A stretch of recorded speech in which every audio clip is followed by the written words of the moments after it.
Thomas Wilson sat on the weathered porch of Colton Ranch, his 70-year-old frame still straight, despite the decades of hard work etched into every line of his face. The vast Wyoming landscape stretched before him, painted gold by the setting sun. The ranch had changed dramatically since he first arrived. Modern irrigation systems now crisscrossed the fields where once only natural streams had flowed. Steel fences had replaced wooden posts, and large barns housed machinery that would have seemed magical in his youth. Yet the essence remained: the smell of sage after rain, the distant lowing of cattle, the way shadows lengthened across the valley floor as day surrendered to dusk. Some things time couldn't touch. Ranch hands moved about their evening chores, nodding respectfully as they passed. To them, he was Mr. Wilson, the elder statesman of Colton Ranch, keeper of its history. None of them could imagine the story that played behind his faded blue eyes as he watched the sun slip behind the mountains. 40 years, he whispered to the wind. 40 years since that fateful night, but I can still hear the wolves howling. His mind drifted back, not gently but with the sudden force of a river breaking through ice. Memories didn't come to him like friendly visitors. They ambushed him, especially at this hour when the light changed and the world held its breath between day and night. Back to 1885. Back to when everything changed. The night Rebecca Adams faced death alone. Rebecca stood with her back pressed against the cabin door, her Winchester rifle trembling in frost-cracked hands. The wolves were close enough that she could hear their ragged breath between howls, could almost smell the wild hunger driving them through the bitter February night. 3 winters alone in this unforgiving wilderness had taught her to read the forest warnings. The sudden silence of birds, the way deer tracks vanished near the creek, the stillness that preceded violence. Tonight, every instinct screamed danger. Rebecca's fingers moved automatically over the Winchester Model 1873, checking what she already knew. The lever-action rifle, 44-40 caliber, was worth about $20 new, more than a month's teacher salary back when teaching had been her life. 15 rounds when fully loaded, but she had only 5 cartridges left. Enough to hold off the wolves, perhaps. Not enough if they were truly desperate with hunger. She'd learned to shoot from her husband James during the first year of their marriage. Steady your breathing before you pull the trigger, he'd instructed, his hands gentle on her shoulders. The rifle is an extension of yourself. Respect it, maintain it, and it will never fail you. Unlike James himself, who despite his strength and youth had failed against the typhoid that took him along with so many others. The cabin Rebecca called home was small but sturdy, built by her own hands after she fled Rawlins. 16 by 20 feet, constructed of pine logs chinked with mud and moss for insulation. The roof was double-layered against heavy snow, the windows small to conserve heat and prevent easy entry by predators. A single room with a stone fireplace, shelves lined with preserves in a narrow bed that felt too large for just one person. A life pared down to essentials. A life without the ghost that haunted every corner of the town she once called home. Each day followed the same careful routine. Up before dawn to check traps, gather firewood while the light was good, hunt when necessary, though Rebecca took no pleasure in killing, preserve what she could for the harsh months when the world turned white and unforgiving. Mend, clean, survive. She'd calculated her winter supplies with meticulous precision.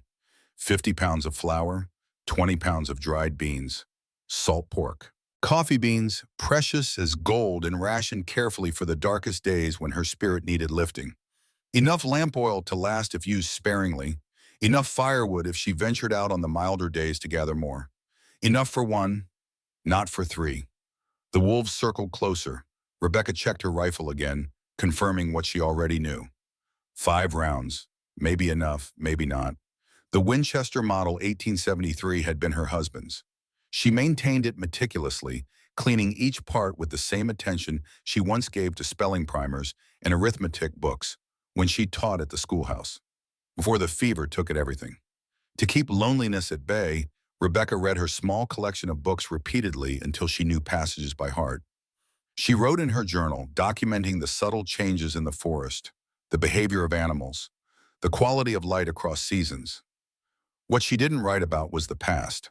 The past was a luxury she couldn't afford, like sugar or new clothes or the sound of another human voice. A child's cry split the darkness. Rebecca's head snapped toward the sound. Impossible. No child should be out in this weather, with temperature falling fast and wolves hunting. Yet the cry came again, unmistakable through the howling wind. Through the frost-rimmed window, Rebecca saw movement, a small figure stumbling through snow that reached her knees. Behind her, a man's silhouette moved with the deliberate calm of someone who had faced worse than wolves. Rebecca's mind calculated rapidly. Opening the door meant risking everything, her safety, her supplies, the careful isolation she'd built around herself like the walls of her cabin. Staying safe in Guide meant certain death for the strangers. Get inside. The words tore from her throat before her mind fully committed to the decision. She unbarred the door and fired twice over their heads, not to kill but to scatter the pack. She aimed 30 degrees above where she'd last seen the wolves, knowing the sound and muzzle flash would frighten them more effectively than bullets that might miss in the darkness. The wolves melted into shadow as the man swept the child into his arms and ran. He crashed onto her porch just as Rebecca pulled the door open, then slammed it shut behind them. Up close, the man was younger than his weathered face suggested. 35 perhaps, broad-shouldered and tall, with eyes the color of January sky, carrying their own kind of cold. The child, a girl no older than 7, shook violently, her golden hair crusted with ice. But she didn't cry. Her eyes held a resilience that struck Rebecca immediately. Rebecca assessed them with the sharp attention of someone whose survival depended on reading people correctly. The man's stance spoke of military training or experience with violence, balanced even in exhaustion, hands never far from his sides where a weapon might be drawn quickly. His breathing, though heavy from exertion, steadied quickly, the mark of someone with discipline. No panic in his eyes, only calculation and awareness of surroundings. Dangerous in the way a caged wolf was dangerous, contained for now but unpredictable. "Lost our horses in the storm," the man said, his voice like rough gravel, smoothed by something unexpected. Education, perhaps. Refinement. Got turned around in the whiteout. Rebecca noted their clothing, too fine for traveling through wilderness on foot. The man wore a coat of quality wool, worn at the elbows but expertly tailored. The girl's dress had once boasted lace at the collar, though now it was frayed. Leather boots with custom stitching, despite the mud and wear. These weren't drifters or desperados, which made them more dangerous, not less. People with something to lose fought harder. One night, Rebecca said, stepping back to assess them properly, her rifle remained within reach. When the storm breaks, you move on. The man's eyes held hers steady, unflinching. One night, you have my word. He didn't offer his name. Out here, that was courtesy. Questions invited lies. Truth came with time or not at all. Rebecca barred the door behind them and tried not to calculate how many days of flour she'd just gambled on strangers who might slit her throat before dawn. The cabin warmed slowly as Rebecca stoked the fire. The girl had fallen asleep against her father's chest, small fingers clutching his coat like she'd never let go. The man sat motionless, alert even in exhaustion, positioning himself between his daughter and Rebecca. A father's instinct. Rebecca recognized it from watching her brother-in-law with his children, before the sickness took them all. Rebecca hung their wet coats near the fire, careful not to touch the fine wool longer than necessary. She noted the weight in the man's right pocket, a gun, not drawn but present. The way he angled his body confirmed he knew she'd noticed it, a silent acknowledgement between them. "You have a weapon," she said, not looking up from the stew she stirred. "Why didn't you shoot?" The man watched her with those winter eyes. "Some things I don't kill anymore." The answer lingered between them, revealing more than a lengthy explanation would have. Rebecca recognized the voice of someone who had seen too much death. She'd heard it in her own prayers. "Sarah," the girl whispered suddenly, awake and solemn-eyed. "My name is Sarah. Papa says I shouldn't talk to strangers, but you saved us from the wolves." "Sarah," her father warned gently. Rebecca ladled stew into wooden bowls, thin broth with more potato than meat, but hot. She watched the man eat slowly, methodically, breaking his bread into small pieces for his daughter first. A gentleman's habit. "You're far from any town," Rebecca observed. "We prefer it that way." No apology in his tone. "You live here alone. 3 years now. That's brave." "Or desperate," Rebecca countered. "Both, perhaps." He set down his spoon, studying her with unexpected intensity. You running from something or toward it? Rebecca's hand stilled. Most people didn't ask such direct questions. Most people out here preserved the polite fiction that pasts didn't matter. Depends on the day, she finally answered. Sarah's head drooped against her father's shoulder.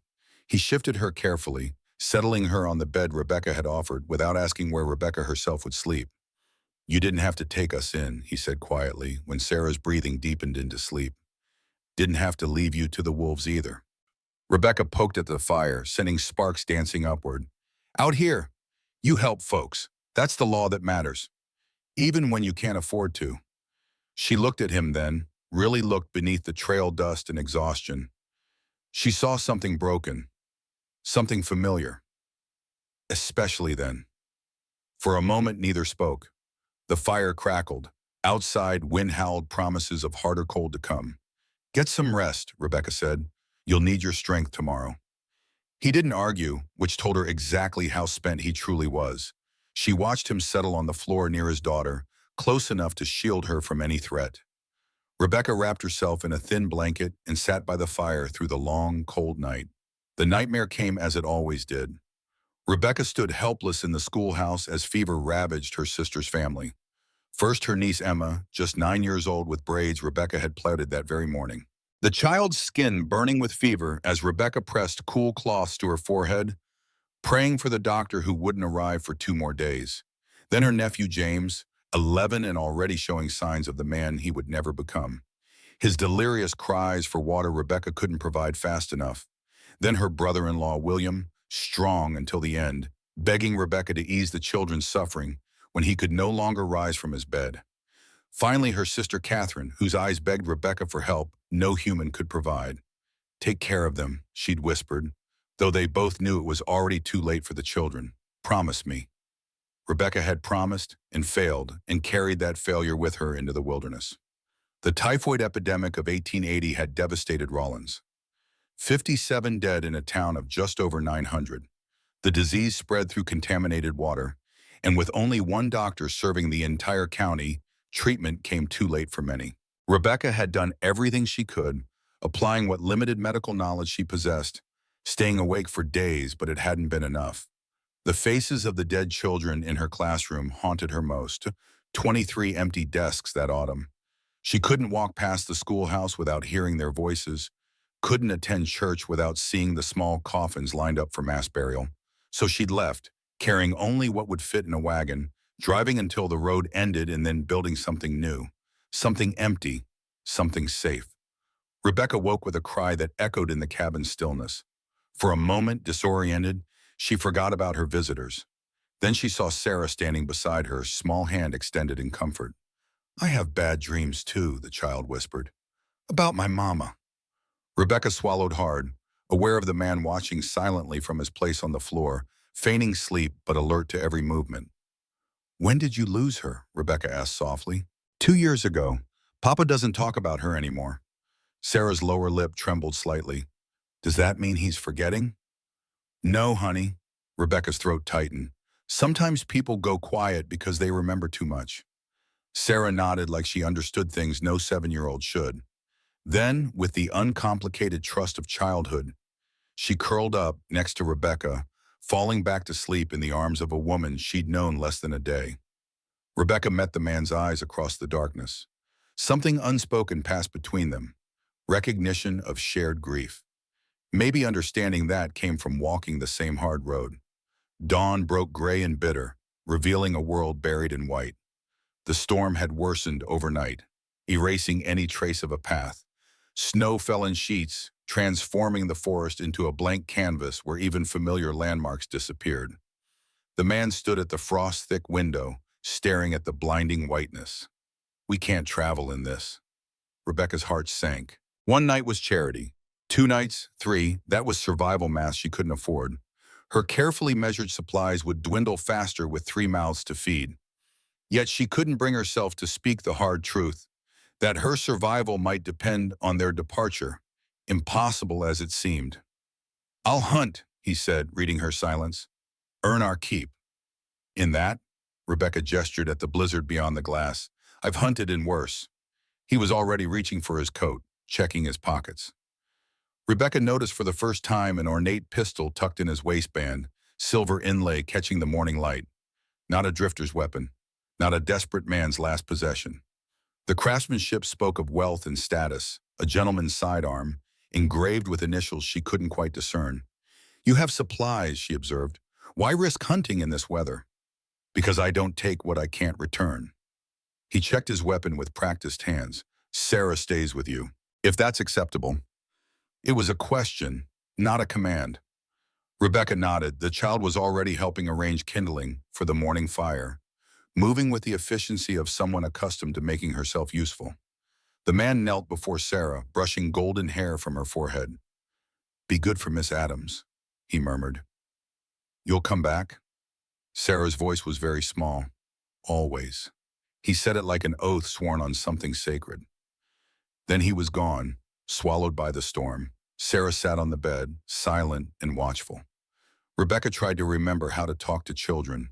It had been so long since her sister's kids had visited, before the typhoid took them all in the terrible epidemic of 1880 that swept through Rawlins. "You know how to sew?" Rebecca asked finally, reaching for mending.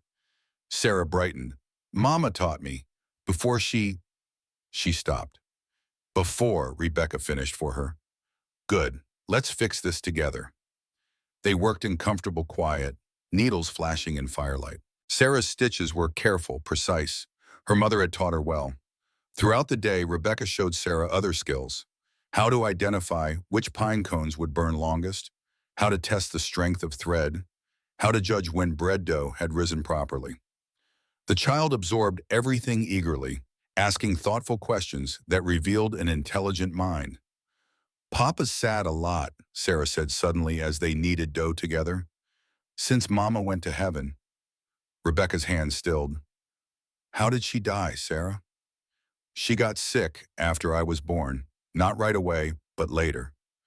Sarah's small fingers traced the pattern on Rebecca's quilt. Then one day she couldn't breathe anymore.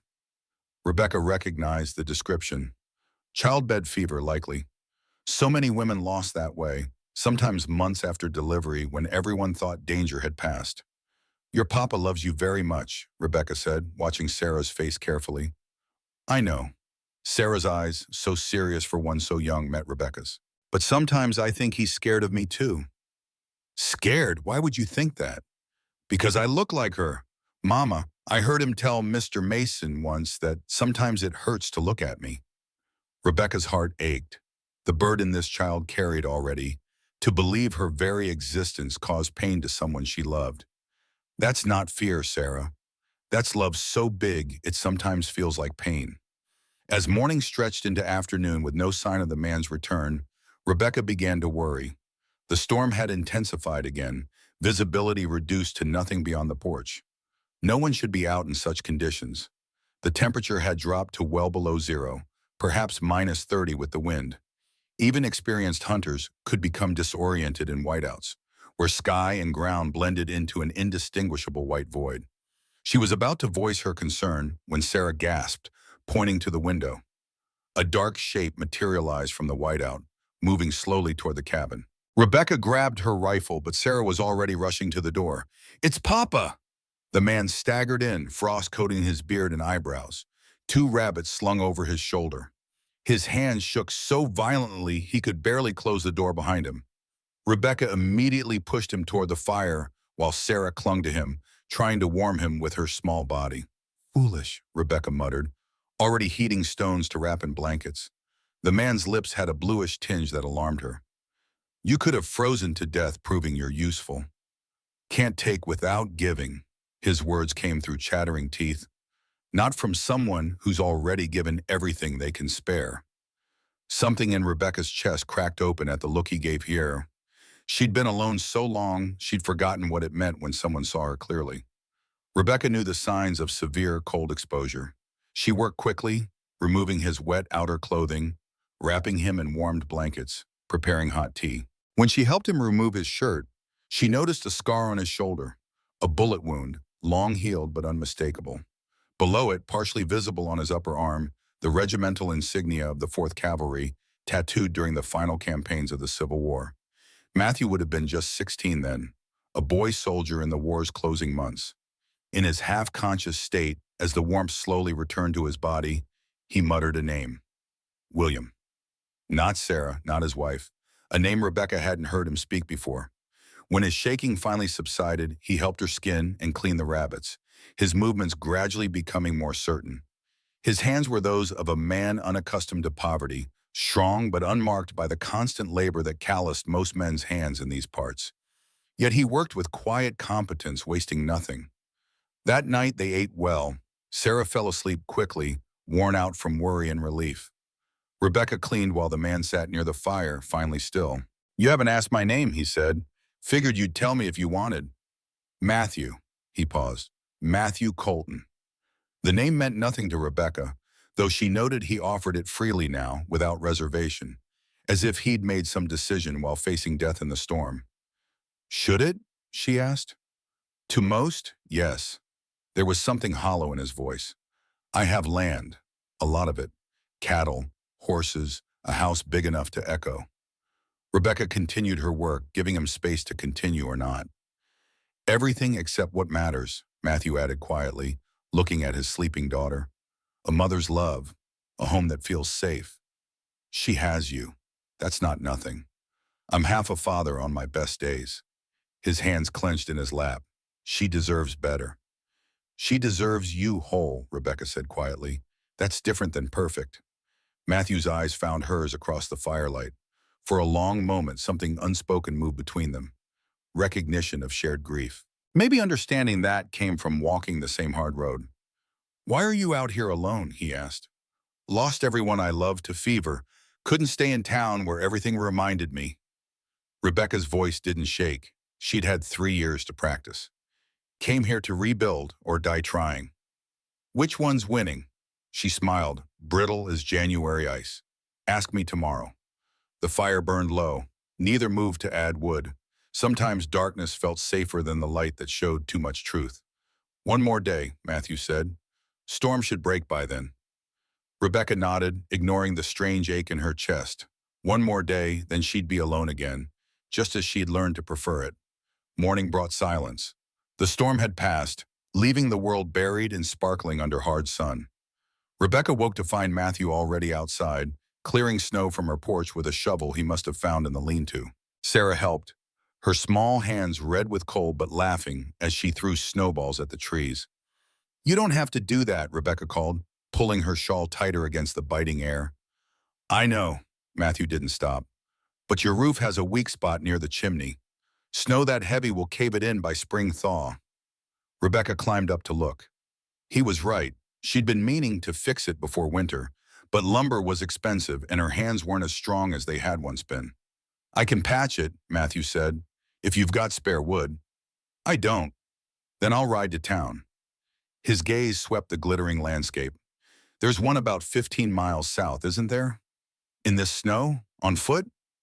A smile touched the corner of his mouth, the first Rebecca had seen. "Found our horses this morning. They'd sheltered in a canyon not far east." The smile widened slightly. Stubborn animals, like their owner.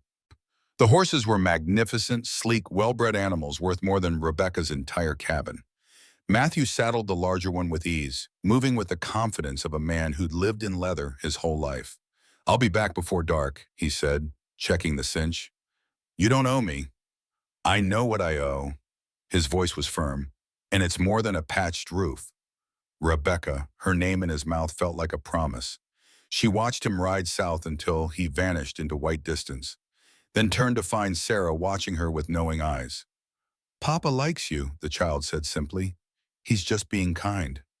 "No." Sarah shook her head decisively. "He laughs different when you talk, like he used to with Mama." Rebecca's heart stuttered. "Sweet girl, that's not. Will you be my mama?" The question hit like a bullet. Rebecca crouched down, taking Sarah's cold hands in hers. "Honey, your papa and I just met. We're strangers helping each other through a storm. Mama always said God sends the right people when you stop looking." Sarah's voice was utterly certain. "Papa stopped looking. Then we found you." Rebecca had no answer for that kind of faith. While Matthew was gone, Rebecca tried to quell the ridiculous hope blooming in her chest. Men like Matthew Colton didn't uproot their lives for women like her. Whatever he owned, whatever his position, he would return to it when the crisis passed. That was the natural order of things. But as she and Sarah spent the day together, baking bread and telling stories, Rebecca felt something she hadn't in years. Not happiness exactly, something more dangerous. Possibility. As she helped Sarah practice her letters, Rebecca found herself recounting small stories from her teaching days. The Christmas pageant where the sheep went missing, the spelling bee champion who fainted from excitement, the twins no one could tell apart except Rebecca. Sarah absorbed every word, her eyes bright with fascination. You were a teacher? Like with a real school? A small one, but yes, a real school. We have a tutor at home, Sarah said, carefully forming her letters, but he's old and smells like cabbage.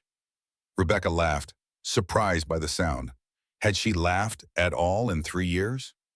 Could you teach me instead, Sarah asked, if you came with us? Rebecca's hands stilled on the paper. Sarah, when your father returns, you'll both go home. That's how it should be. But what if home could be different? Sarah's eyes, so like her father's in shape, if not in color, held Rebecca's. What if home could have you in it? Before Rebecca could formulate a response, she noticed something sticking out from Matthew's coat pocket, which hung by the fire. The edge of a newspaper.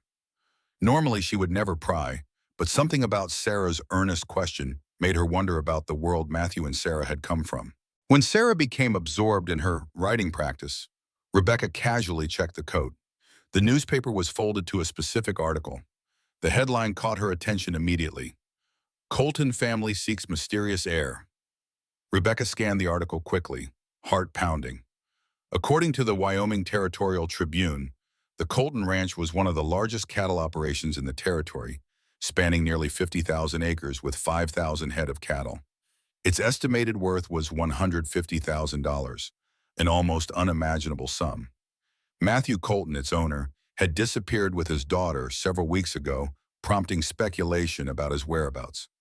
Most disturbing was the claim by Victor Harrington, brother-in-law to Colton, that Matthew was mentally unstable following his wife's death and unfit to manage the estate or care for his daughter. Harrington had presented a will allegedly signed by Eleanor Colton shortly before her death, granting him guardianship of Sarah and management of the ranch until the child came of age. Rebecca carefully returned the paper to the coat pocket, mind racing. No wonder Matthew and Sarah were traveling alone, dressed well but worn. They weren't simply taking a journey, they were running. From what or whom, Rebecca couldn't be certain. But the worry in Matthew's eyes when he looked at Sarah made new sense now. He wasn't just protecting her from wolves or weather. Late afternoon brought the sound of approaching hooves. Rebecca instinctively reached for her rifle before recognizing Matthew's broad silhouette against the setting sun. He returned not just with lumber, but with food enough to last weeks. Flour, sugar, coffee, dried fruits, even a small jar of honey that made Sarah squeal with delight. Rebecca started to protest, but Matthew cut her off. Let me do this, he said quietly. Please. So she did. 3 days became a week. Matthew fixed the roof, then the sagging porch rail, then the door that stuck in its frame. He worked from dawn to dusk, and Rebecca stopped pretending she wanted him to leave. Sarah bloomed like spring flowers, teaching Rebecca songs her mother had sung, learning to braid Rebecca's hair with clumsy, earnest fingers. The cabin filled with laughter for the first time in 3 years.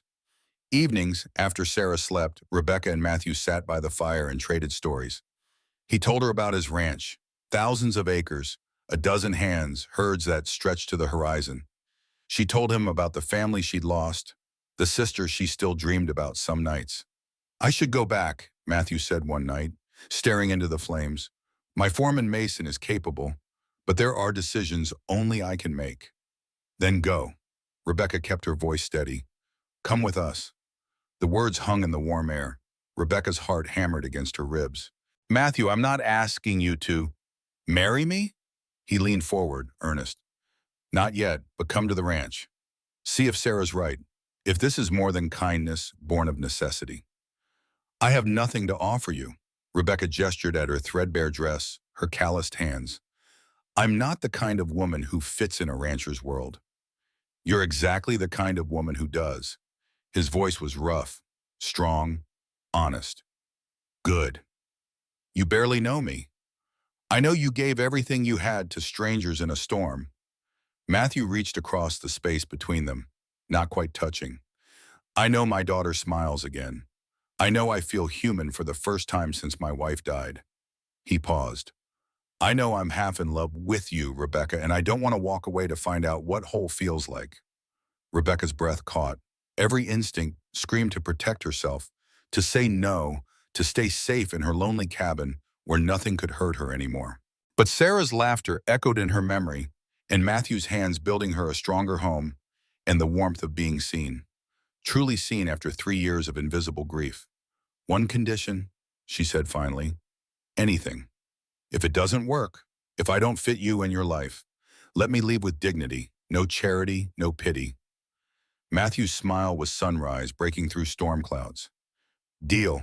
He held out his hand. Rebecca took it. His palm was warm and rough and felt like coming home. Neither of them noticed Sarah watching from the bedroom doorway, her small face luminous with triumph. Outside, the night was silent. No wolves howled, no wind threatened.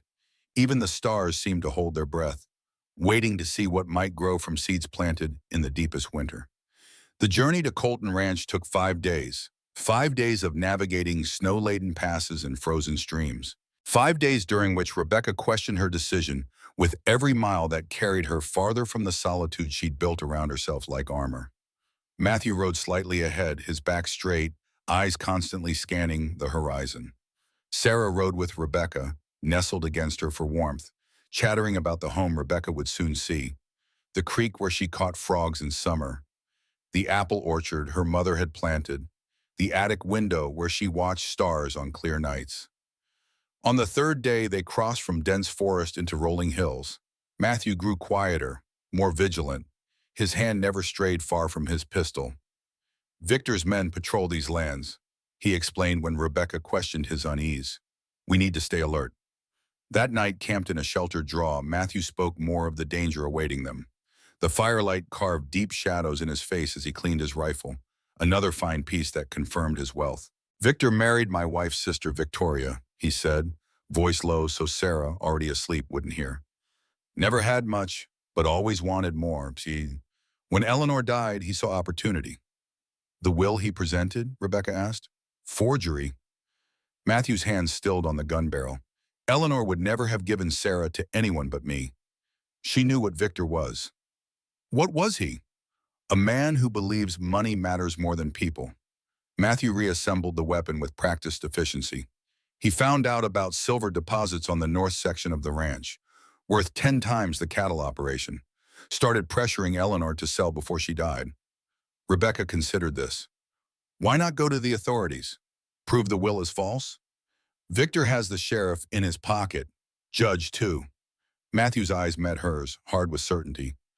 I needed to get Sarah away until I could gather evidence against him. Mason, my foreman, is working on that while we've been gone. And now you're returning. I have to face him sometime. Matthew stared into the flames. But I won't risk Sarah. That's why... His voice faltered. Why what? Why I'm grateful you're with us. He looked away, almost embarrassed by the admission. Sarah trusts you. If things go wrong, she'll need someone. The implication hung in the air between them. If Matthew failed, if Victor won, Sarah would need protection. Rebecca felt the weight of this trust settling on her shoulders, heavy but not unwelcome. For the first time in years, her life contained purpose beyond mere survival. The fourth day brought them into Colton land proper. Rebecca saw the change in Matthew, a straightening of his already rigid posture, a proprietary sweep of his gaze across meadows and distant cattle herds, visible as dark smudges against the snow. This was his domain. For all his weeks away, his body recognized home. There, he said, late afternoon, pointing toward a distant rise, just beyond those hills. Before they could crest the slope, Matthew reined his horse sharply. His nostrils flared. Smoke. Not the gentle plume of chimneys, but thick, acrid columns that spoke of uncontrolled burning. Without a word, he spurred his horse forward. Rebecca followed, clutching Sarah tightly against her. They crested the hill, and the full vista of Colton Ranch spread before them. A sprawling main house of timber and stone, several outbuildings, corrals, and barns. And from one of the larger barns, flames leaped skyward. Men on horseback circled the property, while others formed a bucket line from the well to the fire. Even from this distance, Rebecca could sense the chaos. "Stay here," Matthew ordered. But Sarah cried out, "Papa, no! What if Uncle Victor sees you?" Matthew hesitated, torn between protecting his daughter and defending his home. The decision was made for him when a rider broke away from the group and galloped toward them. Matthew's hand went to his pistol, then relaxed. "Mason," he breathed. The approaching rider was an older man, perhaps 60, with a weathered face and silver hair beneath a battered hat. His expression shifted from wariness to shock to relief as he recognized Matthew. "Thank God," he said as he reined to a stop. "We thought you might never return." "What happened?" Matthew gestured toward the burning barn. "Victor," Mason spat the name, "claims it was an accident, but that barn held all the documentation for the northern property line, the section with the silver deposits." "Anyone hurt?" "No, thank the Lord." Mason's gaze shifted to Rebecca and Sarah. His eyes widened slightly at the sight of the woman, but he recovered quickly. "The men are still loyal. Those Victor hasn't paid off. We've held as much ground as we could." "And the house?" "Yours still, though Victor's been staying there. Claims it's to protect Sarah's interest." Mason's mouth twisted. He brought his sister Victoria to play Lady of the Manor. Matthew's jaw tightened. "Let's go." Different approach. Through the east pasture. Mason nodded, then led them on a wide arc around the property, avoiding the main drive. As they rode, he filled Matthew in on the weeks of his absence. Victor claiming Matthew had abandoned the property, possibly dead or insane with grief. The court proceedings initiated to validate the supposed will. The gradual takeover of operations. "He's been selling off cattle," Mason said bitterly, "below market, converting to quick cash." They approached the house from behind, using a stand of pines for cover. The grand structure Rebecca had glimpsed from the hillside revealed itself fully. A two-story home with wide porches and numerous windows, now glowing with lamplight as evening approached. In another life, she might have found it beautiful. Now it seemed a fortress they needed to infiltrate. Mason led them to a small cabin set apart from the main house and outbuildings. "My quarters," he explained. Victor hasn't bothered with it, too humble for his taste." Inside, the single room reminded Rebecca of her own cabin, though furnished with more comfort. Mason quickly built up the fire while Matthew helped Sarah and Rebecca settle. "They'll know we're here soon enough," Mason said. "Can't hide horses and tracks in this snow, but we have tonight at least." Matthew nodded, his face grim with resolve. "Tomorrow we face Victor." After a simple meal, Mason retired to the barn to allow them privacy. Sarah fell asleep quickly, exhausted from the long journey. Rebecca sat beside Matthew at Mason's small table, their voices low. "This is more complicated than you let on," she observed.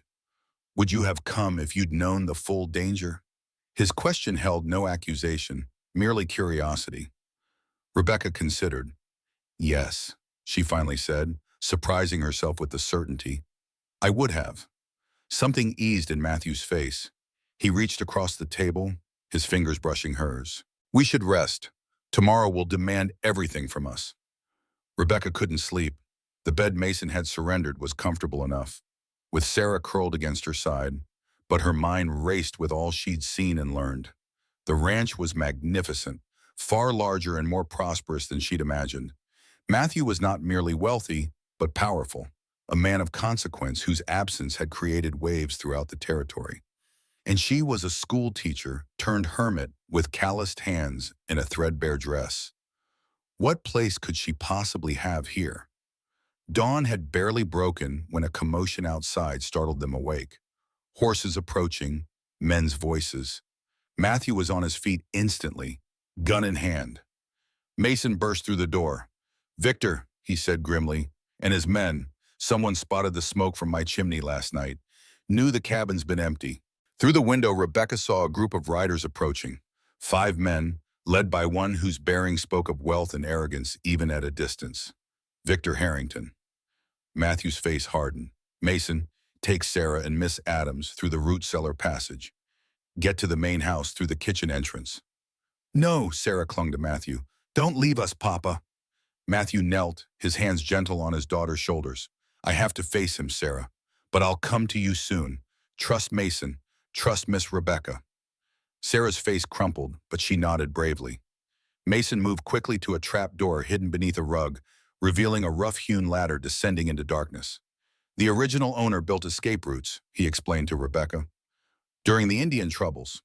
This connects to the main house through underground passages. Matthew gripped Rebecca's arm as she prepared to follow.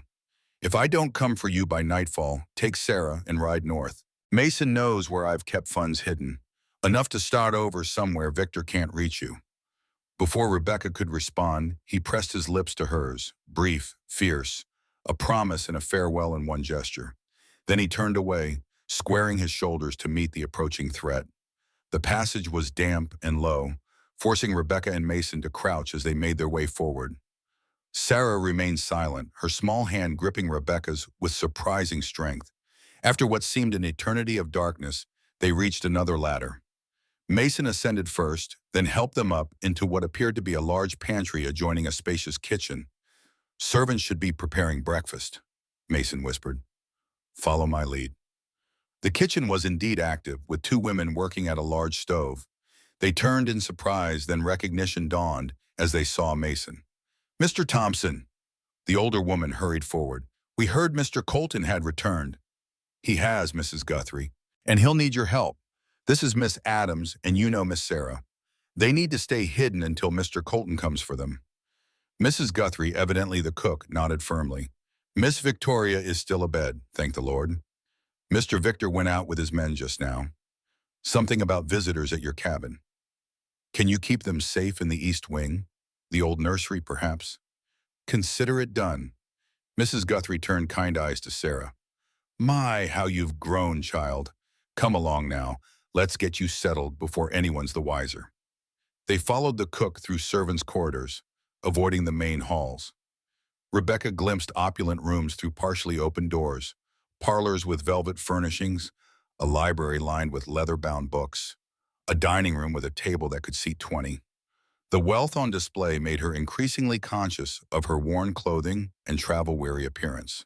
The nursery was a large, cheerful room on the second floor, decorated with painted landscapes and furnished with a child's bed, toys, and books.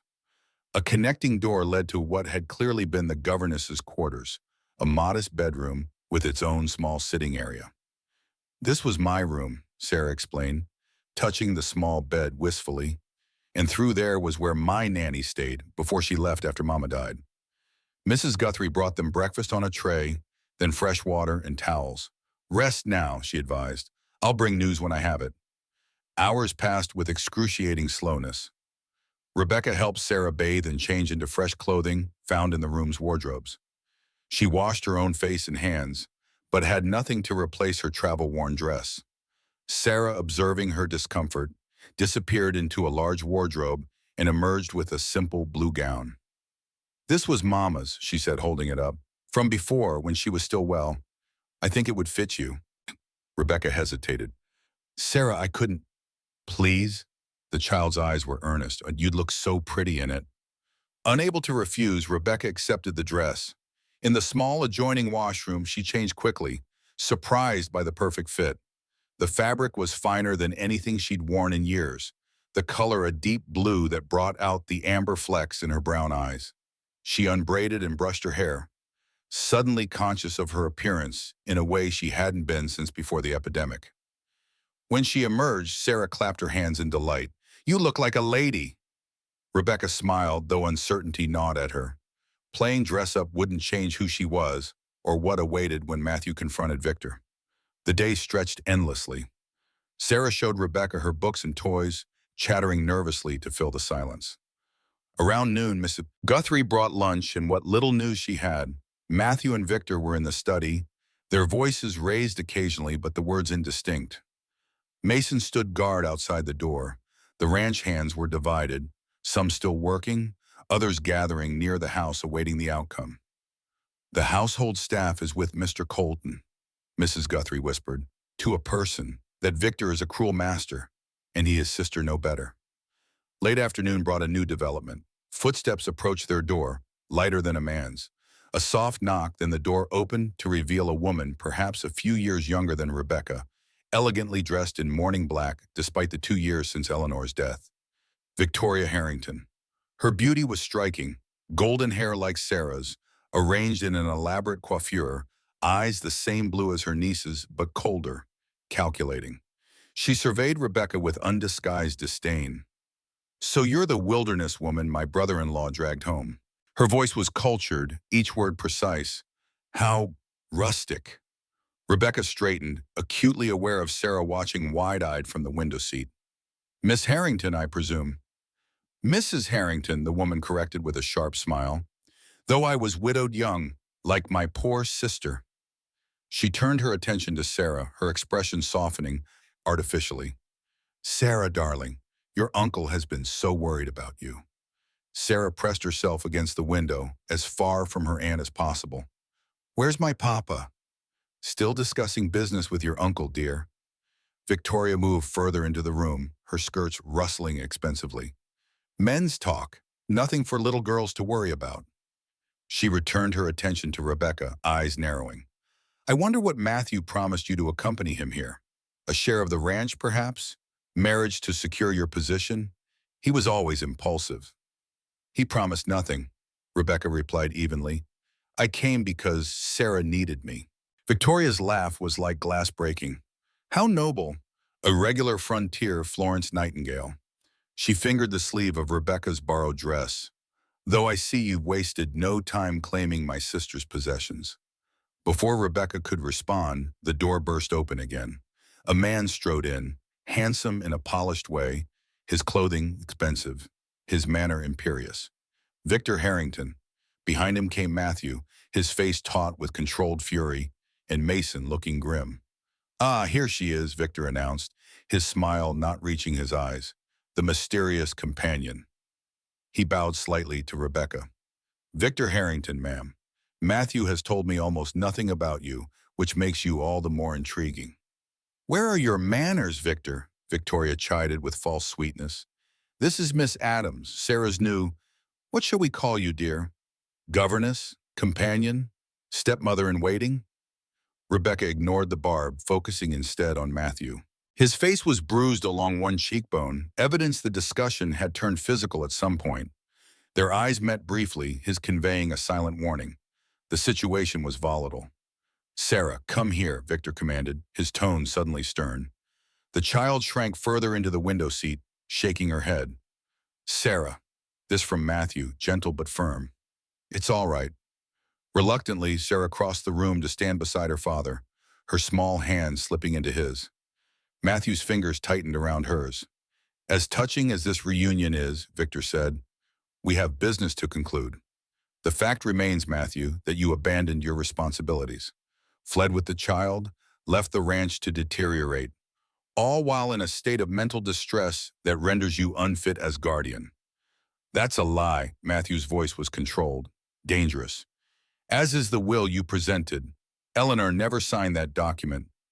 The court will decide that." Victor's smile was cold. "In the meantime, I remain executor of the estate and Sarah's legal guardian. You and your friend are welcome to stay as guests, under supervision, of course." The threat was clear. Matthew's jaw tightened, but he made no move toward Victor. Rebecca realized he was outnumbered. Victor's men undoubtedly stationed throughout the house and grounds. "1 week," Matthew said finally. "Give me 1 week to produce evidence that will invalidate your claim. If I can't, I'll depart peacefully." Victor considered, then nodded magnanimously. 1 week, though it will change nothing." He turned to Victoria. "Sister, perhaps you could show Miss Adams to the guest quarters. The East Wing, I think, far from impressionable young minds." Victoria's smile was venomous. "Of course. This way, Miss Adams." Rebecca looked to Matthew, who gave an almost imperceptible nod. This wasn't a battle to fight now. "I'll see you at dinner," he said quietly. As Victoria led her from the room, Rebecca heard Sarah's tearful protest. "But I want Miss Rebecca to stay with me." The guest room was elegant, but cold, clearly unused for some time. Victoria made a show of inspecting the dust on surfaces. Not what you're accustomed to, I'm sure, she said with false concern, but perhaps a step up from a trapper's cabin. Rebecca said nothing, allowing the woman's spite to flow past her. Victoria moved to the door, then paused. A word of advice, Miss Adams. Matthew Colton is a broken man. Has been since Eleanor died. Whatever romantic notions brought you here, abandon them. When Victor takes control, and he will, Matthew will have nothing, not the ranch, not his daughter, not a penny to his name. Ask yourself if your affection would survive such a reversal of fortune. When she was finally alone, Rebecca sat heavily on the bed, her mind racing. The confrontation had confirmed what she'd suspected. Victor was determined to seize control of the ranch and Sarah's inheritance by any means necessary. Matthew was fighting not just for property, but for his daughter and his legacy. And Rebecca? She was a complication. A weakness Victor might exploit. She recalled Matthew's words at Mason's cabin. If I don't come for you by nightfall, take Sarah and ride north. He'd already considered the possibility of failure, had planned for Sarah's escape if necessary. A soft knock interrupted her thoughts. The door opened to reveal Mrs. Guthrie carrying a tray. Thought you might prefer to eat here tonight, miss, the cook said, glancing nervously down the hall. The dining room will be tense. Rebecca accepted gratefully. Thank you. Is there news? Mrs. Guthrie set down the tray and lowered her voice. Mr. Mason asked me to tell you Mr. Colton is searching for something hidden by the late Mrs. Colton that would prove the will is false. Do you know what it is? No, miss, but I do know Mrs. Colton was clever, sharp as a tack. If she suspected her brother-in-law's intentions, she would have taken precautions. The cook twisted her apron nervously. The mistress spent much time in the library before she passed, reading her Bible mostly, said it gave her comfort. With that cryptic information, Mrs. Guthrie departed, leaving Rebecca alone with her thoughts and a meal she barely tasted. Sleep proved elusive. The house creaked and settled around her, the sounds unfamiliar and vaguely threatening. Shortly after midnight, a soft tap at her door brought her instantly alert. She opened it to find Sarah in a nightgown, her face tear-stained. I can't sleep, the child whispered. Aunt Victoria said I couldn't come to you, but... Rebecca pulled her inside quickly. It's all right. You can stay with me tonight. Sarah climbed onto the bed, curling against Rebecca just as she had in the cabin. Papa said we have to be careful, that Uncle Victor might try to send him away. Your father is a strong man, Sarah, and he loves you very much. He won't give up. I'm scared, Sarah admitted in the smallest voice. Uncle Victor doesn't smile with his eyes. Rebecca stroked the child's hair, humming softly until Sarah's breathing deepened into sleep. Only then did she allow her own tears to fall. For this child caught in an adult battle, for Matthew fighting for his daughter's future, and for herself adrift in a world of wealth and power where she had no place. Dawn found her resolute. Whatever happened, her priority was Sarah's safety and happiness. If that meant fleeing with her should Matthew fail, so be it. If it meant stepping aside should Matthew succeed but no longer need her, she would bear that too. She had survived loss before. Sarah woke cheerful, the resilience of childhood reasserting itself. Can we explore the house? Papa said we shouldn't wander alone, but if we're together, it's all right. Rebecca hesitated, then agreed. Perhaps exploring might yield insights, or the mysterious evidence Matthew sought. The house was magnificent in daylight. High ceilings, polished wood floors, artwork, and furnishings that spoke of cultured taste rather than mere ostentation. Sarah led her proudly from room to room, pointing out favorite spots. The conservatory where her mother had tended exotic plants. The music room with its grand piano. The formal dining room used for important guests. And this was Mama's favorite, Sarah said, pushing open double doors to reveal a library that took Rebecca's breath away. Floor-to-ceiling shelves lined 3 walls, filled with leather-bound volumes. A massive desk occupied one corner, while comfortable reading chairs surrounded a fireplace on the opposite wall. Morning light streamed through tall windows, illuminating dust motes dancing in the air. Rebecca moved into the room, drawn irresistibly to the books. Her fingers traced their spines reverently. Classics, philosophy, history, science. A collection that would have been the envy of any school or small college. Mama read to me here every night, Sarah said, climbing into one of the chairs, even when she was very sick at the end. Rebecca's attention caught on a large Bible displayed on a reading stand near the window. Mrs. Guthrie's words echoed in her memory. Reading her Bible, mostly, said it gave her comfort. She approached it carefully. The Bible was beautiful, leather-bound, with gilt-edged pages and a ribbon marker. Opening it, she found the family record pages with births, deaths, and marriages carefully inscribed in elegant handwriting. Eleanor Atwood Colton, born 1858, married to Matthew James Colton, 1876. Died 1883. Sarah Eleanor Colton, born 1878. As Rebecca turned pages, she noticed tiny marks in the margins. Not defacement, but a system. Small dots beside certain verses, nearly invisible unless one was looking closely. Some appeared to be in patterns, 3 dots forming a triangle, 2 forming a line, single dots at various intervals. Sarah, did your mother write in her Bible? The child came to look. No, Mama said books were sacred, especially the Bible, but she did like to mark verses that helped her. Sarah pointed to the tiny dots. She called these her guideposts to wisdom. Before Rebecca could examine further, footsteps approached. She closed the Bible quickly as Matthew appeared in the doorway. He looked tired but determined. There you are, he said, his voice warming at the sight of them together. I've been looking for you. We're exploring, Sarah announced, showing Miss Rebecca Mama's favorite rooms. Matthew's gaze moved to the Bible, then back to Rebecca. Something unspoken passed between them. A question, a possibility. Sarah, why don't you run find Mrs. Guthrie and see about some cookies? Matthew suggested. Miss Rebecca and I need to talk. When Sarah had gone, Matthew crossed to Rebecca, taking her hands in his. Are you all right? Victoria can be cutting. I'm fine. Rebecca squeezed his hands reassuringly. But Matthew, I think I may have found something. The Bible. There are markings in it. A system of dots beside certain verses. Matthew's eyes widened. He moved to the Bible, opening it carefully. Eleanor was methodical. If she left a message, it would be encoded somehow. Together they examined the marked verses, noting them down on paper from the desk. No clear message emerged from the words themselves, but when Matthew arranged the verse references in sequence, a pattern formed. Coordinates, he breathed, longitude and latitude. And this, he pointed to a final series. A date. Last year, just before she died. He looked up, hope lighting his face. She hid something, Rebecca. Something dated after the will Victor produced. Something that would prove his document is a forgery. Where do the coordinates point to? Matthew calculated quickly. The north pasture, near the creek where we used to picnic. His face softened with memory. It was Eleanor's favorite spot on the ranch. They worked quickly, Rebecca copying the numbers onto a small piece of paper while Matthew concealed their investigation. Before they could discuss further, voices approached. Victor and Victoria engaged in heated conversation.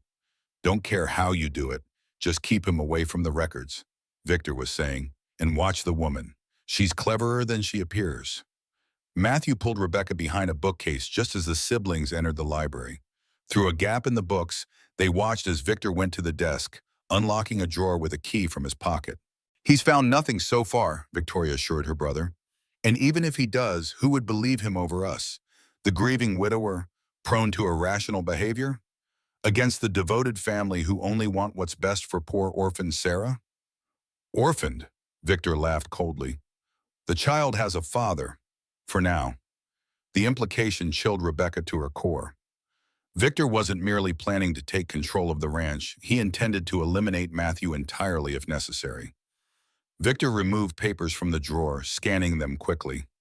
The Silver Assayer's report confirms it. The north section alone is worth $300,000. The cattle operation is just a cover now. And once we sell? Victoria asked. You'll have your share, sister dear, enough to return to San Francisco in style. Victor replaced the papers, locking the drawer. Just keep playing your part. 1 week, then Colton is finished. They departed, their voices fading down the hallway. Matthew emerged from hiding, his face grim. We need to find what Eleanor hid, he said quietly. Tonight, when it's dark. Rebecca nodded, the paper with coordinates secure in her pocket. Matthew, he threatened you. Victor has always valued money over lives. His jaw tightened. But now I have something he doesn't know about. What? Matthew's eyes met hers, determined and fierce. You. That night, after the household settled into silence, Matthew came for her. They moved like shadows through the house, avoiding the areas where Victor's men kept watch. In the kitchen, Mason waited with Sarah, already dressed warmly. We'll need to be quick, Mason whispered. The night patrol checks the stables every 2 hours. They slipped out through the servants' entrance, making their way to the stables where horses already waited, saddled and ready. Rebecca rode with Sarah again, the child unusually solemn, understanding the gravity of their mission. The north pasture lay a mile from the main house, separated by a wooded ridge that concealed their approach. The night was clear, stars sharp as glass shards against the black sky, providing just enough light to navigate by. Their breath frosted in the cold air as they dismounted by the creek Eleanor had loved. Matthew consulted the paper with coordinates, orienting himself carefully. Here, he finally said, stopping beside a large oak tree. This is the spot. Mason produced a shovel from his saddlebag. Want me to dig, boss? No, this is something I need to do myself. Matthew took the tool, beginning to clear snow before breaking the frozen ground beneath. Sarah clung to Rebecca's hand, watching her father work with solemn eyes. Mama loved this place, she whispered. She said the creek sang songs only she could hear. After 20 minutes of steady work, Matthew's shovel struck something solid. He dropped to his knees, brushing away dirt to reveal a small metal box, a cash box, the kind used to store important documents. With trembling hands, he lifted it from the earth. It was locked, but the key hung on a chain around the box itself, wrapped in oilcloth to protect it from the elements. Eleanor's foresight, protecting her final message. Matthew unlocked the box, opening it to reveal several folded papers in a sealed envelope with his name on it in Eleanor's handwriting. His throat worked as he recognized his wife's script. Rebecca placed a hand on his shoulder, steadying him. He opened the envelope first, reading silently, his expression shifting from grief to determination. It's from Eleanor, he said finally, voice thick. She suspected Victor would try to take control after her death. She prepared for it. The other papers were legal documents, a true will dated 3 months before Eleanor's death, properly witnessed and notarized. A letter from the family lawyer confirming the will's validity, and most damning, copies of correspondence between Victor and mining interests, dating from before Eleanor's illness, showing his attempts to gain control of the north pasture without Matthew's knowledge. She knew, Matthew said wonderingly. She knew what he was planning and created a safeguard. Smart lady, the missus, Mason said, his weathered face splitting in a rare smile. Always was. Sarah touched the papers gently. Mama's still taking care of us, isn't she, Papa? Yes, sweetheart. Matthew gathered his daughter close. She always will be. They returned to the house as silently as they had left, concealing the box and its precious contents in Matthew's room. The night's success lent them courage, but Rebecca remained uneasy. They had the evidence, yes, but Victor still controlled the house and had men loyal to him throughout the property. The coming confrontation would be dangerous. As she prepared for bed, a soft knock announced Matthew. He entered quickly, his face alight with purpose despite the late hour. I've sent Mason to town, he said quietly, to fetch the territorial judge, a man who owes me a favor and, more importantly, despises Victor. He'll be here by tomorrow afternoon. And then? Justice. Matthew's eyes hardened. Victor has threatened my daughter's future and my life. He'll face the consequences of his actions. He moved closer, taking her hands in his. Rebecca, when this is over, when Victor is gone and the ranch is secure again, he hesitated, uncharacteristically uncertain. You don't owe me anything, Matthew, she said gently, sensing his struggle. It's not about owing, it's about wanting, needing. His fingers tightened around hers. These past weeks, you've become essential. To Sarah. To me. Rebecca's heart hammered against her ribs. I don't belong in this world, Matthew. This house, this wealth, this house was built by a man who started with nothing but determination. Matthew interrupted. My father arrived in Wyoming with $10 to his name. The wealth means nothing without family to share it with.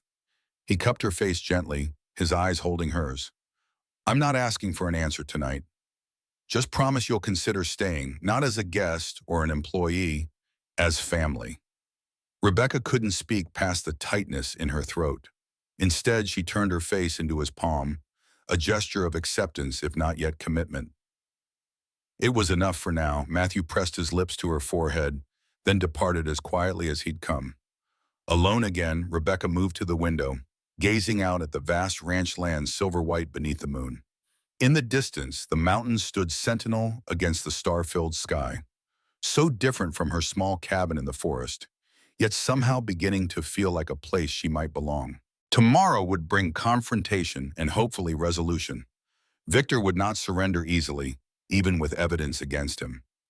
The path ahead remained fraught with uncertainty, but for the first time in 3 years, Rebecca found herself planning beyond mere survival, imagining a future that included others: Sarah's education, the changing seasons at the ranch, Matthew's hand in hers as they walked the creek where Eleanor had found peace. She thought of the cabin she'd built, the solitary life she'd constructed from grief and determination. It had served its purpose, sheltering her when she needed healing most. But perhaps it had been a way station, not a destination. Perhaps, like Matthew and Sarah themselves, she had been lost in a storm, only to find her way home in the most unexpected place. The first rays of sunrise painted Colton Ranch in hues of gold and crimson, heralding a day of judgment. In the privacy of her guest chamber, Rebecca adjusted the collar of a forest green gown borrowed from Eleanor's wardrobe. Her fingers, still rough from years of wilderness survival, traced the fine embroidery at the cuffs. The looking glass revealed a transformation that startled her. Gone was the haunted hermit with wind-tangled hair. In her place stood a woman with determined eyes and shoulders squared for the battle ahead. She secured Eleanor's cameo brooch at her throat, a loan from Sarah, who had insisted she wear it. The gesture felt symbolic somehow. Not an attempt to replace the woman Sarah and Matthew had loved, but an acknowledgement that her memory could coexist with new beginnings. Rebecca's mind drifted to her cabin, now standing empty in the forest clearing. She had built it plank by plank, a fortress against grief, a place where memories couldn't penetrate. Each nail driven had been an act of defiance against the typhoid that had stolen her family. Each winter survived alone had been a hollow victory. She'd thought herself brave for enduring solitude, but now recognized it had been fear disguised as independence. The bitter irony wasn't lost on her. She had fled to the wilderness to escape death, only to find life again when death threatened in the form of wolves at her door. A soft knock interrupted her reflections. Sarah entered, already dressed in a blue pinafore, her golden hair neatly braided. "You look beautiful," the child said with frank admiration. "Like a princess in my storybook." Rebecca smiled, smoothing Sarah's collar. "And you look very grown up today. Are you ready for what's coming?" Sarah nodded solemnly. "Papa says the judge is coming, and then Uncle Victor will have to leave." "Your father is doing everything he can," Rebecca assured her, kneeling to eye level. "Try not to worry." "I'm not worried," Sarah declared with surprising conviction. "Not anymore. Mama is watching over us, and now we have you too." The child's faith humbled Rebecca. She had come so far from the broken woman who had retreated to the wilderness, determined to need no one and be needed by no one. "Sarah," Rebecca said carefully, "I want you to know that I'll never try to replace your mother. She will always be your mama." Sarah's expression grew thoughtful. "I know, but Mama told me once that hearts can grow bigger to love more people. They don't stay the same size. Your mother was very wise." "She would have liked you," Sarah said, with childish certainty. "She always said brave people make the best friends." Rebecca blinked back unexpected tears. "Tell me more about her. What did she enjoy besides the creek?" "Your mother sounds like a remarkable woman," Rebecca said, careful to use mother rather than the more intimate mama they'd discussed earlier.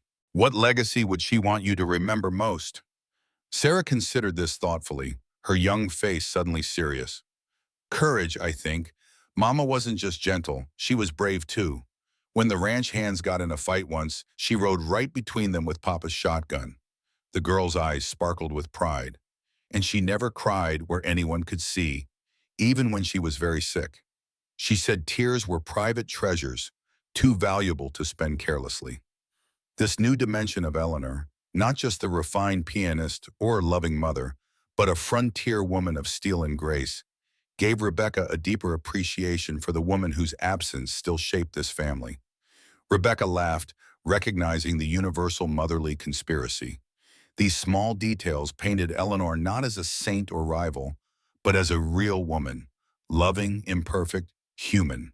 Someone whose memory deserved honor, not erasure. We should keep those traditions alive, Rebecca suggested. The roses, the music, the stargazing. Would you like that? Sarah nodded enthusiastically. And maybe we could start new ones too. Just ours. I'd like that very much. The house remained quiet as they made their way downstairs, tension building like the pressure before a storm. At breakfast, only Sarah joined Rebecca, chattering with the artificial brightness of a child aware of adult troubles, but trying to maintain normalcy. Papa says the judge is coming today, she confided, voice lowered conspiratorially. And then Uncle Victor will have to leave. Your father is doing everything he can, Rebecca repeated, smoothing Sarah's golden curls. Try not to worry. Mid-morning found them in the library, Rebecca reading aloud from Treasure Island, while Sarah sprawled on the carpet, drawing. The peaceful scene shattered when the library doors burst open. Victor strode in, his face contorted with barely controlled fury. Where is it? He demanded without preamble. Rebecca closed the book calmly, though her heart hammered. Where is what, Mr. Harrington? Don't play innocent. Victor moved closer, his voice dropping to a dangerous pitch. Something was removed from the north pasture last night. My men found the disturbed earth this morning. Perhaps animals, Rebecca suggested, standing to position herself between Victor and Sarah. Searching for food in the winter. Victor's laugh held no humor. Animals that use shovels? That leave boot prints? His eyes narrowed. Matthew thinks he's clever, but he's outmatched. Always has been. Sarah scrambled to her feet, pressing against Rebecca's skirts. Leave Miss Rebecca alone. Victor's attention shifted to his niece, his expression softening into something almost predatory. Sarah, dear, adults are talking. Why don't you go find your Aunt Victoria? No, the child's chin lifted defiantly. I'm staying with Miss Rebecca. Something dangerous flashed in Victor's eyes. He took another step forward, but halted at the sound of Matthew's voice from the doorway. That's far enough, Victor. Matthew enters the library, his stance relaxed but alert. Rebecca recognized the coiled tension in his body, a man prepared for violence if necessary. Ah, the prodigal rancher returns, Victor sneered.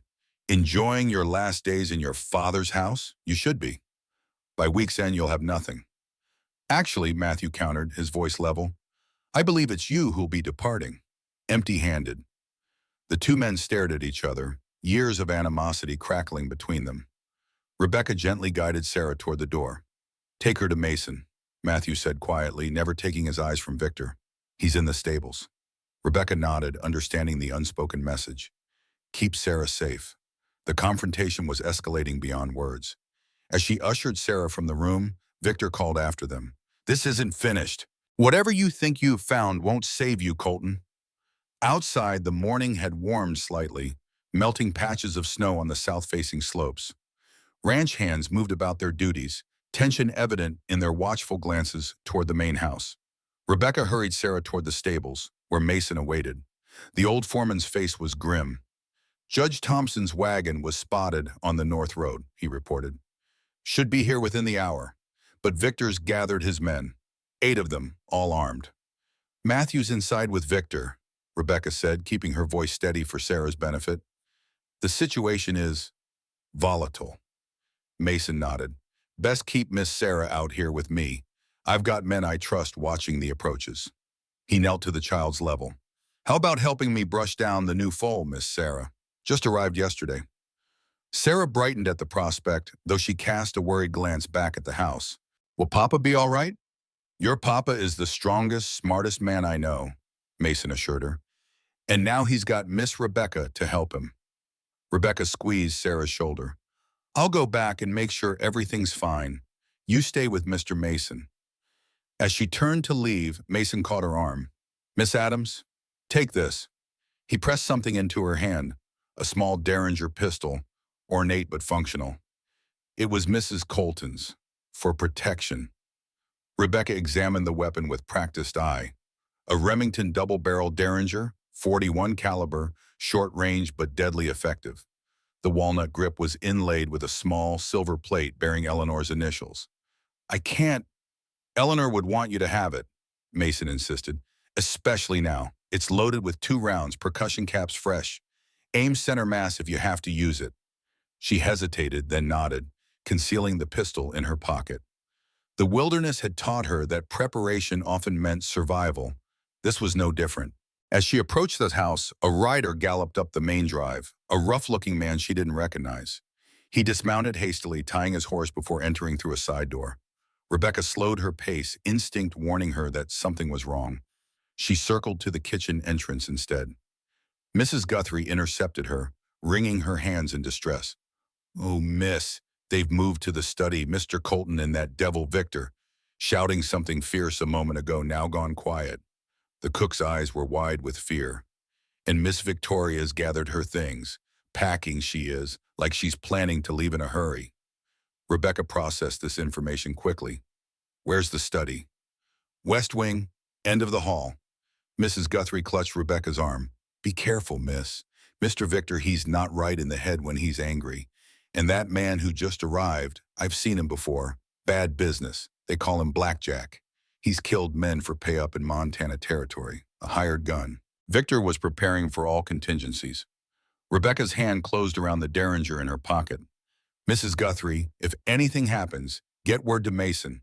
Tell him Blackjack is here. The cook nodded fearfully. God protect you, miss. Rebecca moved through the house with purposeful strides, forcing herself to appear calmer than she felt. As she approached the study, she heard voices. Not shouting, but tense. Doesn't matter what you found, Victor was saying. The territorial courts move slowly. Months, perhaps years. Meanwhile, the guardianship remains in effect. Not once Judge Thompson sees Eleanor's true will, Matthew countered.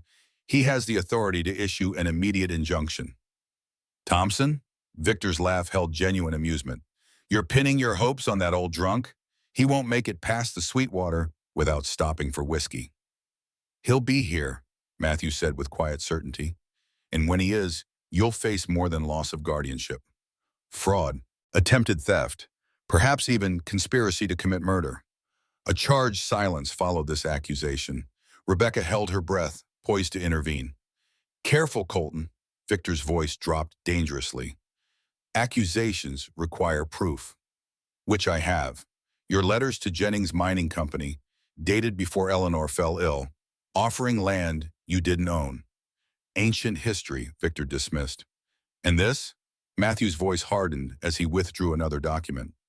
Dr. Harmon's sworn statement describing how you intercepted his messages when Eleanor took a turn for the worse, how you personally assured him she was improving, showing forged notes in my handwriting, how Victoria sat with Eleanor those final 3 days, administering medicine while keeping the doctor away.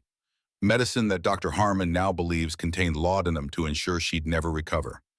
You didn't just delay treatment, Victor. You actively ensured she would die. Victoria gasped, genuine shock widening her eyes. Victor, tell me you didn't. Don't act innocent, sister, Victor sneered. You knew.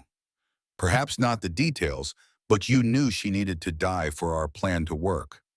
Rebecca's blood ran cold, not just fraud, but contributing to Eleanor's death. The revelation cast Victor's greed in an even more sinister light. You can prove nothing, Victor snarled, but uncertainty had crept into his voice. The doctor kept records, dates, tamam, your signatures on documents preventing him from visiting, on all part of the package that Eleanor prepared. Another silence, heavier than the first, then the unmistakable sound of a gun being cocked. I've worked too long for this, Victor said, his voice eerily calm now. Years watching Eleanor and Matthew Colton living the life that should have been Victoria's and mine. The elder Colton chose wrong when he gave this ranch to you instead of Victoria's first husband. Rebecca eased the door open wider, careful to remain unseen. Inside, the men faced each other across a massive oak desk. Matthew stood tall, seemingly unconcerned by the revolver Victor leveled at his chest. A Colt single-action army, Rebecca noted automatically. 6 shots, deadly accurate to 50 yards, unlike her Derringer with its mere 10-foot effective range. "What's your plan, Victor?" Matthew asked, his voice steady. "Shoot me? Claim self-defense? Even you can't talk your way out of murder." "Not murder," Victor corrected. "A tragic accident while cleaning my weapon, followed by your grieving brother-in-law assuming guardianship of your orphaned daughter, as Eleanor wished." "And Blackjack?" Matthew's question caught Victor off guard.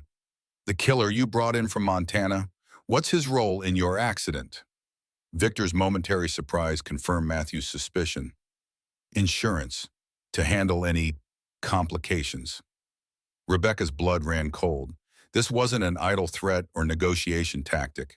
Victor had prepared thoroughly, bringing in a professional killer to ensure his plan succeeded. She reached for the Derringer, calculating angles and distraction possibilities. "And what about Miss Adams?" Matthew asked, his tone conversational, despite the gun aimed at him. "Another accident?" Victor shrugged. "Unnecessary. Once you're gone, she'll have no claim here. She'll leave. They always do." "You're wrong about that," Rebecca said, stepping into the doorway. Both men turned. Matthew's face registered alarm, while Victor's showed only contemptuous amusement. "Miss Adams," Victor greeted her mockingly, "come to witness frontier justice?" "I've come to inform you that Judge Thompson has arrived." Rebecca lied smoothly, praying the judge was indeed close. "His carriage just passed the north gate." Doubt flickered across Victor's face. The revolver wavered slightly. "She's bluffing," he decided after a moment. "Thompson is still hours away." "Are you certain?" Rebecca stepped further into the room, moving to her left to force Victor to divide his attention. "Certain enough to risk everything?" "Murder before witnesses is a hanging offense, Mr. Harrington." The moment of distraction was all Matthew needed. He lunged across the desk, catching Victor's gun hand and forcing it upward. The revolver discharged into the ceiling, plaster raining down as the men struggled. Rebecca darted forward, searching for an opening to help. Matthew was stronger, but Victor fought with the desperate fury of a man facing ruin. They crashed into a bookcase, sending volumes tumbling. In the chaos, the study door burst open again. Victoria Harrington stood framed in the entrance, her own small pistol drawn. "Enough!" she shouted. The men froze in their struggle. Victoria's weapon pointed not at Matthew, but at her brother. Her face was a mask of cold fury. "Victoria," Victor gasped. "What are you? Be quiet." She cut him off, stepping further into the room. "I've heard enough, seen enough." Matthew slowly released Victor, maintaining a ready stance. Rebecca moved to his side, her own Derringer now visible in her hand. "You knew," Victoria said to her brother, voice trembling with rage. "You knew I loved him, and still you planned to kill him." Rebecca glanced at Matthew, whose face revealed nothing. Another piece of the complex puzzle clicked into place. Victoria's hostility stemmed not just from jealousy over the ranch, but from feelings for Matthew himself. "Don't be a fool," Victor sneered, straightening his disheveled clothing. "Colton never saw you as anything but Eleanor's spinster sister. Kill him, and Sarah's guardianship passes to us both. The ranch, the silver, everything we've worked for." "Everything you've worked for," Victoria corrected bitterly. "I only ever wanted a family, a home." Her gaze shifted to Matthew, softening momentarily before hardening again. "Even if it couldn't be with you." From her pocket, Victoria withdrew an envelope, yellowed with age. "I found this among Eleanor's things after she died. She knew, Matthew. She knew I loved you before she did." Matthew's composed expression faltered. "Victoria?" "Read it," she insisted, tossing the envelope onto the desk. "Not now, later. It changes nothing about the present situation." The confession hung in the air, painful in its rawness. Matthew's expression remained carefully neutral, though his eyes held something like pity. "It's over, Victoria," he said gently. "Take your brother and leave Colton land. Today.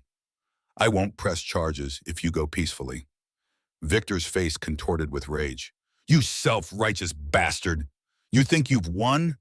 I still have men loyal to me. This isn't finished."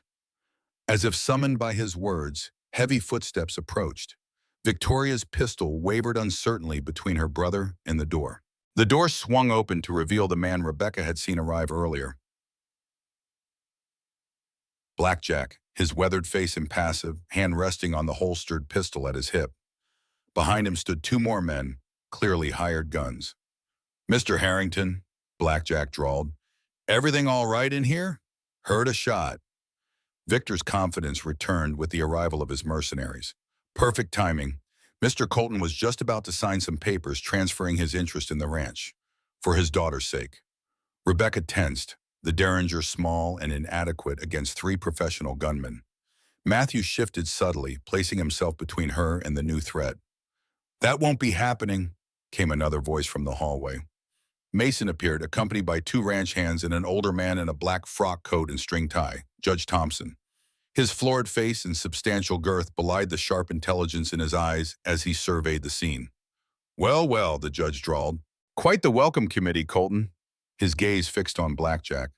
"John Merkel, I believe there's a warrant for your arrest in Montana Territory.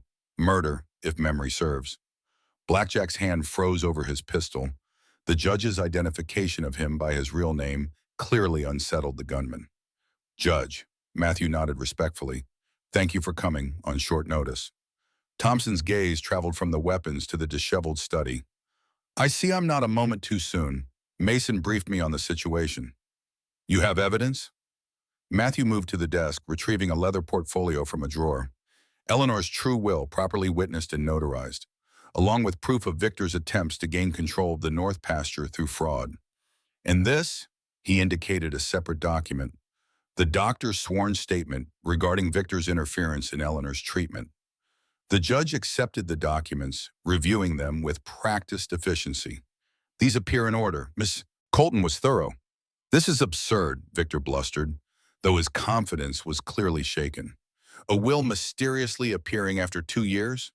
Clearly a forgery."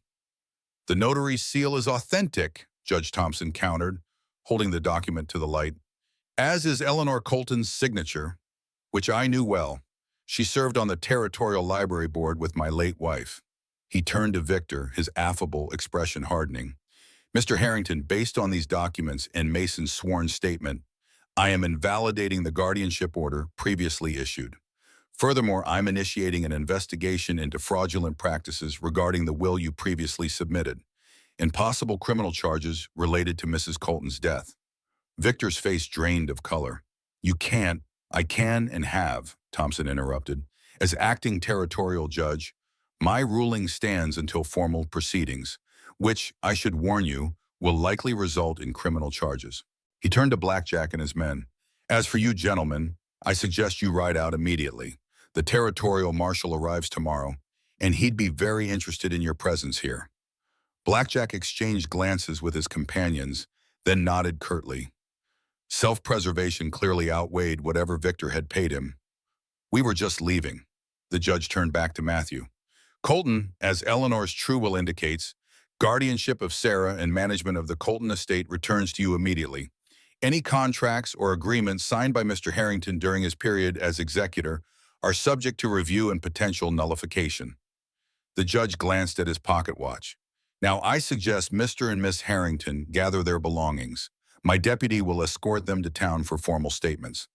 As if on cue, a tall man wearing a deputy's badge appeared in the doorway. The authority of law settled over the room like a physical presence, diffusing the last of the violent tension. Victor's shoulders slumped in defeat, though hatred still smoldered in his eyes as he looked at Matthew. "This isn't over, Colton. Not by a long shot." "Yes, it is," Matthew replied calmly. "Whatever happens next, you'll never set foot on this ranch again. Sarah is safe from you. That's all that matters." Mason and the deputy escorted Victor out. Victoria lingered a moment longer, her gaze moving from Matthew to Rebecca, then to the letter on the desk. "I loved him first, you know," she said to Rebecca, her voice hollow. "Since we were children. Eleanor knew. She wrote me before she died, apologizing for stealing him, though she never did. He never saw me that way." Rebecca was struck by the raw pain in the woman's eyes. "I'm sorry." "He'll never love you the way he loved her," Victoria said, a final barb delivered with precision. Rebecca met her eyes steadily. "I wouldn't want him to. What Matthew and I build will be our own." Victoria nodded, a gesture of reluctant respect. "Take care of Sarah. She has Eleanor's spirit. As Victoria turned to leave, a commotion erupted in the hallway. Shouts, then a gunshot. Victoria whirled back, eyes wide with alarm. Victor! They rushed into the hall to find chaos. Victor had broken free, disarming the deputy in the process. He stood at the far end of the corridor, using one of his hired men as a shield, the deputy's gun in his hand. "Nobody follows," he shouted, "or I start shooting." Judge Thompson moved to intervene, but Matthew held him back. "Let him go. He's finished here." "The law doesn't work that way, son," Thompson said grimly. "He's assaulted an officer now." Victor backed toward the stairs, dragging his unwilling accomplice with him. His eyes were wild, the composed businessman replaced by a cornered animal. "You think you've won, Colton? I still have one card to play." A terrible smile spread across his face. "Sarah, where is your precious daughter now?" Matthew's face went rigid. "Mason has her. She's safe." "Are you certain?" Victor's smile widened. "I sent men to the stables before I came to the study. Insurance, you called it." Rebecca's blood ran cold. "He's bluffing," she said, but the seed of doubt had been planted. Matthew turned to Mason, who had just returned. "Sarah?" The foreman's face paled. "Left her with Jenkins. He's reliable." "He was reliable," Victor corrected with malicious satisfaction, "until I doubled his salary." Without another word, Matthew bolted for the back stairs. Rebecca followed, heart pounding. Behind them, the confrontation continued, but all that mattered now was reaching Sarah. They burst from the house into the bright midday light. The stables stood 100 yards away, figures moving rapidly in and around the structure. Matthew broke into a run, Rebecca keeping pace despite her skirts. As they approached, a horse thundered from the stable doors. Jenkins, with Sarah struggling in his grip. The ranch hand's face was a mask of conflict, but the pistol in his hand convinced any protest. "Papa!" Sarah screamed, reaching toward them as the horse galloped past. Matthew pivoted to follow, but a shot cracked from the house. Jenkins jerked, tumbling from the saddle. Sarah fell with him, landing hard on the packed earth. Rebecca reached her first, gathering the child into her arms. "Are you hurt?" Sarah shook her head, tears streaming. "He said Uncle Victor told him to take me away, that Papa was in trouble." Matthew knelt beside them, checking Sarah for injuries. His hands trembled with relief when he found none. "It's all right now. You're safe." A commotion from the direction of the house drew their attention. Victoria stood on the porch, a rifle in her hands, still smoking from the shot that had felled Jenkins. Behind her, Victor struggled with the deputy, his face contorted with rage. "She shot me!" Jenkins groaned from the ground, clutching his shoulder. Blood seeped between his fingers. "Miss Victoria, you shot me!" Victoria approached them with measured steps, rifle still in hand. Her face revealed a complex transformation, as if years of bitter jealousy had crumbled away in a single clarifying moment of choice. "I saw him from the window," she explained, voice steadier than her hands. "When I understood what Victor had ordered, I remembered something Eleanor told me before she died. She said, 'A blood makes us related, Victoria, but love makes us family. One day you'll understand the difference.'" Her eyes moved to Sarah, then back to Rebecca. "I couldn't let him take her. Not Sarah. Whatever my feelings about any of this, Eleanor would never forgive me if I stood by while her daughter was harmed." Mason examined the rifle with professional interest. "Army carbine, 50 yards, moving target. That's fine shooting, Miss Victoria." "Father insisted his daughters learn to protect themselves," she replied with a hint of pride. "Eleanor was the better shot, but I practiced." Before anyone could respond, Victor broke free again, this time with the deputy's pistol. He raised it, aiming not at Matthew, but at Rebecca, who still held Sarah protectively. "If I can't have what's mine," he snarled, "neither will you." The shot that rang out came not from Victor's gun, but from Victoria's rifle. Her brother staggered, a look of disbelief crossing his face as he crumpled to the ground. The pistol fell from his limp fingers. Victoria lowered the rifle, her face ashen. "I never thought it would end this way," she whispered. Judge Thompson and the deputy reached them, faces grim as they confirmed Victor was dead. Victoria surrendered the rifle without resistance, her eyes fixed on the body of her brother. "He was going to shoot at the child," she said mechanically. "My niece, Eleanor's daughter. I had no choice." Self-defense, Judge Thompson decreed immediately. Defense of a child. No jury would convict you, Miss Harrington. Victoria looked to Matthew, something like hope flickering in her eyes. I protected her, like Eleanor would have wanted. Matthew nodded, his expression softened by understanding. Yes, thank you, Victoria. I'll be leaving, she said quietly. There's nothing for me here now. Rebecca, still holding Sarah, who had buried her face against her shoulder, spoke up. Where will you go? East, perhaps. I have family in Boston. Victoria's gaze moved between Rebecca and Sarah, regret and acceptance mingling in her expression. Take care of them. They deserve happiness. The aftermath unfolded with the efficiency of frontier justice. Victor's body was taken to town for burial. Jenkins, wounded but alive, faced charges for his role in the attempted kidnapping. Judge Thompson documented the events meticulously, ensuring the territorial court would have clear records of the justifiable homicide. Victoria departed that evening, a solitary figure in the carriage that had brought her to Colton Ranch months earlier. Her parting gift to Sarah was a locket containing a miniature portrait of Eleanor, a treasure the child had thought lost when Victor took control of the house. As twilight fell, the ranch gradually settled into uneasy quiet. Sarah, exhausted by the day's events, fell asleep in Rebecca's arms as she read her a story in the library. Matthew found them there, the child peaceful despite the violence she had witnessed. She's resilient, Rebecca whispered, as Matthew gathered his sleeping daughter. Like her father. They put Sarah to bed together, a domestic ritual that felt both new and natural. Afterward, they stood on the porch, watching darkness claim the land that had so nearly been lost. I never opened Victoria's letter, Matthew said after a long silence. Do you want to? He considered, then shook his head. The past is written. Eleanor made her choice, as did Victoria, as did I. His eyes found Rebecca's in the gathering darkness. As have you, I hope. Rebecca thought of her cabin in the woods, the solitary life she had built. It seemed a lifetime ago now. I thought I was content alone, she admitted. I confused survival with living. Matthew's hand found hers, warm and steady. And now? Now I understand the difference. She turned to face him fully. I survived alone, but I live with you and Sarah. The days that followed brought renewal to Colton Ranch. Spring advanced across the land, melting the last vestiges of winter.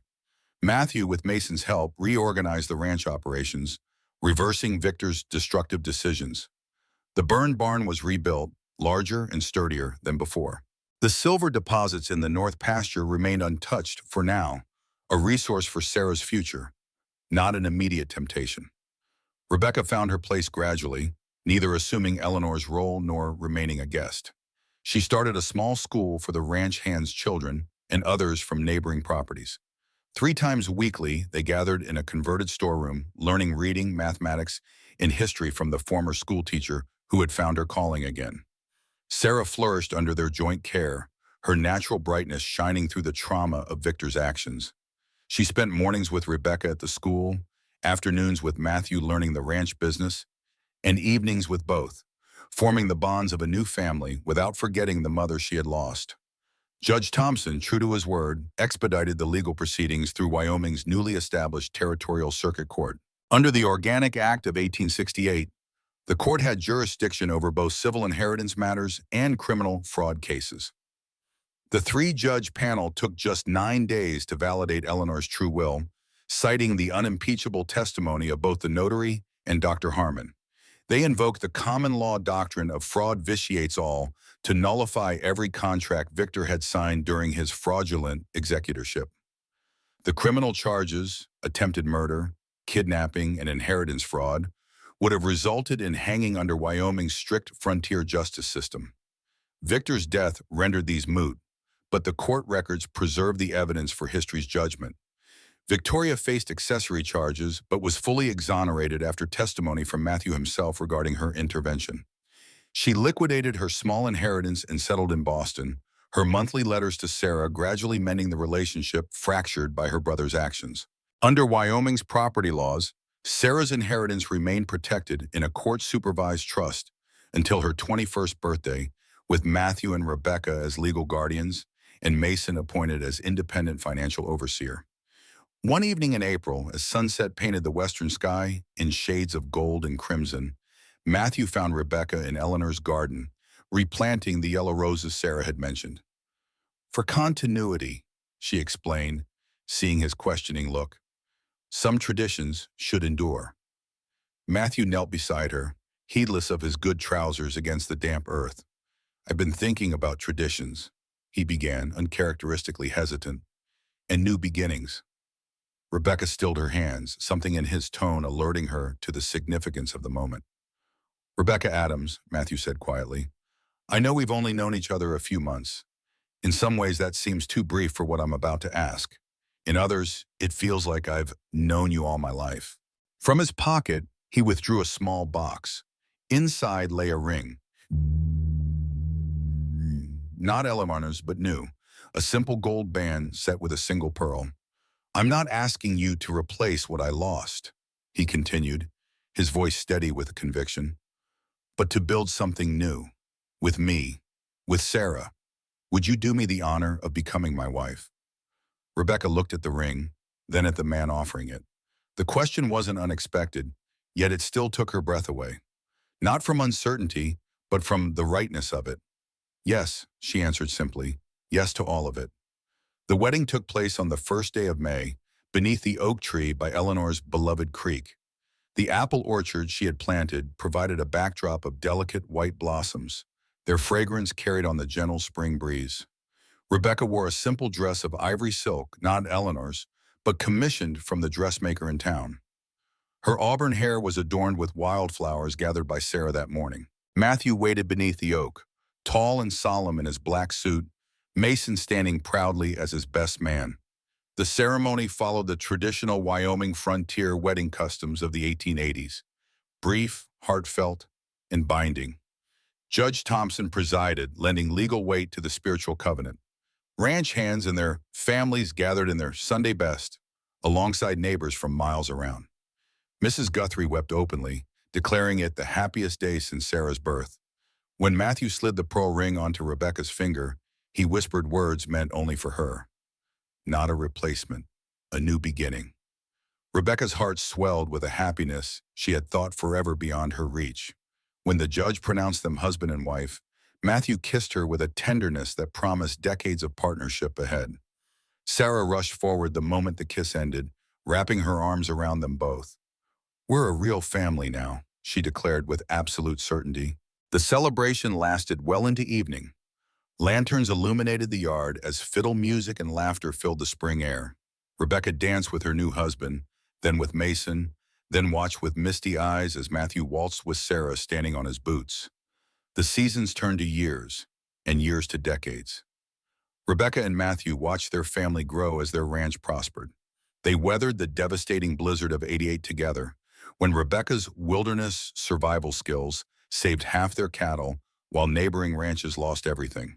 They celebrated when Wyoming achieved statehood in 1890, with Rebecca serving on the first Territorial Education Board.